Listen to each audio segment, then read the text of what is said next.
రుణాల రీషెడ్యూల్కు ఓకే. కేంద్ర ఆమోదం. తగ్గనున్న వడ్డీల భారం. సీఎం రేవంత్ వ్యూహాత్మక చర్యలతో ఫలితాలు. కార్పొరేషన్ల రుణాలకు వడ్డీల తగ్గింపు. ఏటా 2,000 కోట్లు ఆదా. బీఆర్ఎస్ ప్రభుత్వ హయాంలో తీసుకున్న అధిక వడ్డీ రుణాల రీషెడ్యూల్కు వడ్డీల తగ్గింపునకు కేంద్ర ప్రభుత్వం సమ్మతించింది.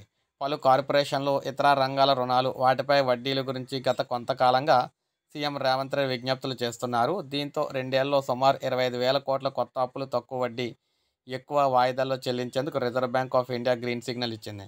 తద్వారా ప్రభుత్వానికి ప్రతి ఏటా దాదాపు 2,000 కోట్లు ఆదా కానున్నాయి. అయితే ఈ నెల 5న 5,000 కోట్ల రుణాలని ఆర్బీఐ ఇప్పటికే విడుదల చేసింది. ఆ సొమ్ముతో రూరల్ ఎలక్ట్రిఫికేషన్ కార్పొరేషన్ దగ్గర ఎక్కువ వడ్డీలు తీసుకున్న రుణాలను ప్రభుత్వం అయితే తిరిగి చెల్లించింది. కాంగ్రెస్ పార్టీ అధికారంలోకి వచ్చిన వెంటనే గత బీఆర్ఎస్ ప్రభుత్వం చేసిన అప్పులపై సమీక్షించి దానికి సంబంధించి వడ్డీలు కట్టుకుంటూ కొంతవరకు చెల్లించుకుంటూ వస్తుందన్నమాట. ఇప్పుడు మొత్తం చెల్లించలేనందుకు దీనికి సంబంధించి రుణాల రీషెడ్యూల్కి అయితే ఓకే చెప్పడం అయితే జరిగింది. సో ఈ విధంగానే ఇప్పుడే మనకు అప్డేట్ వచ్చింది. ఒక లైక్ చేయండి, సబ్స్క్రైబ్ చేసుకోవద్దు, మన ఛానల్ సబ్స్క్రైబ్ చేసుకోండి.